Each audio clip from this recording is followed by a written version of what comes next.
Ito yung dream house na ipinapagawa namin na ngayon hindi na namin makontak yung construction company na to. Magandang gabi po, ako po si Von Ordona, YouTube content creator po dito sa Pilipinas, 25 years old. Nagpapagawa po kami ng dream house namin doon sa may Talisay, Batangas, sa ML Builders.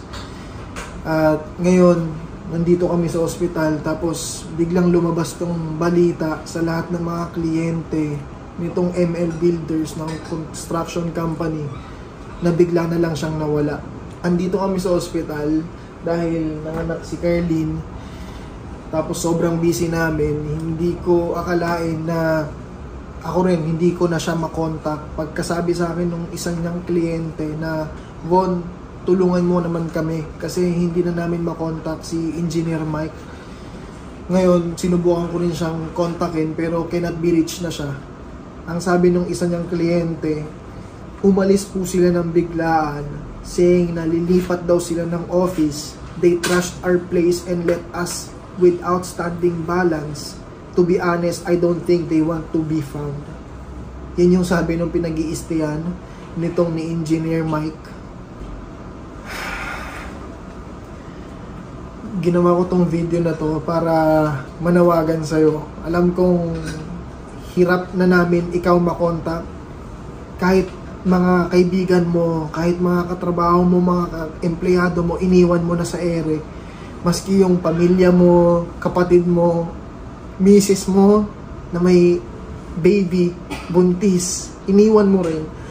Ngayon, Mike, Engineer Mike, nakikipag-usap ako sa'yo through my heart na pare, sana lumabas ka, sana magpakita ka, dahil hindi biro yung lahat ng kliyente na nagtiwala sa'yo. We trusted you, we gave you the money na pinundar namin para sa bahay na buong buhay namin, buong puso namin pinagtrabahuhan. At kahit ako, parang hindi lang to laban ko eh, ang laki ng nawala sa aking pera. 8 million pesos yung ibinigay, pinagkatiwala ko sa iyo to start the construction ng dream house namin ni Carlin.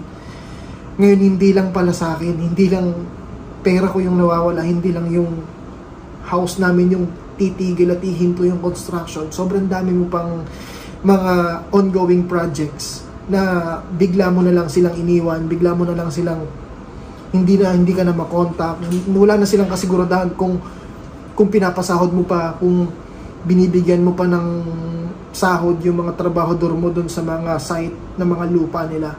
Ngayon, nakikiusap ako sa iyo, Engineer Mike, na sana magpakita ka until Monday. Nananawagan ako na sa lahat ng mga nakakilala, sa lahat ng kasama ngayon ni Mike, kung sino man yung kasama ngayon, nakikiusap ako na sana sabihin nyo kay Engineer Mike na huwag nang palakihin to, dahil sobrang daming umaasa at gusto ng sagot ng mga kliyente mo. We want answered questions na kailangan mong sagutin at hindi mo dapat to tatakbuhan dahil napakalaking pera nung kada project na hawak mo ngayon. Engineer Mike, na sinasabi ko ulit na huwag mong takbuhan to. Sana makipag-contact ka sa amin, mag-activate ka ulit ng Facebook page mo. Dapat ma-reach ka namin through your phone until Monday. Kapag hindi ka sa amin nakipag-coordinate until Monday, we will create move-in actions na hindi mo magugustuhan. And hindi lang to sa akin. Buong pamilya ko, hawak ko rin dito. Pangarap namin na bahay, yung ipinagtiwala namin sa'yo. At hindi ako nag-iisa. Napakadami naming kliyente, project na ipinagkatiwala sa'yo. Kaya sana, kahit ngayon lang, pare, maniwala ka na huwag ka nang sumisid pa sang malalim sa karagatan, huwag ka nang sumisid ng malalim sa problema, pre. Huminga ka, magpakita ka, lumitaw ka. Para sa'yo to. Nananawagan ulit ako sa'yo, Engineer Mike, at sa lahat ng mga tao, awareness sa lahat to, na kung meron kayong ongoing na mga transactions with Engineer Mike, that is the guy. Kontakin nyo po ako, personal nyo akong kontakin.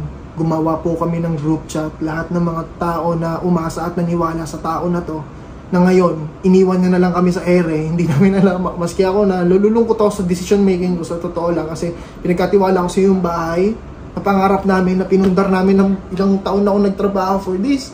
Hindi lang ako nag-iisa, dami namin nagtrabaho para mapundar yung bahay na gusto namin ipagawa.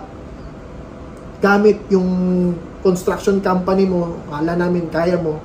Now, pagkaanin mo to, bro. Solve this problem. Harapin mo to. Face this problem, brother. Sana makakaasa ako na magkikita tayo this Monday. Makaka-receive ako ng tawag sa'yo, sa pamilya mo, sa mga kapatid mo na kawawa yung kapatid mo umiiyak. Dahil wala silang kaalam-alam na iniwan mo na sila sa ere. Kahit yung kanang kamay mo na engineer din, na mga employees mo, iniwan mo na rin sa ere. Mag-isip-isip ka. Sana mabalikan mo ako by this weekend. Makipag-usap ka sa amin, makipag-ugnayan ka sa amin para hindi na lumaki to.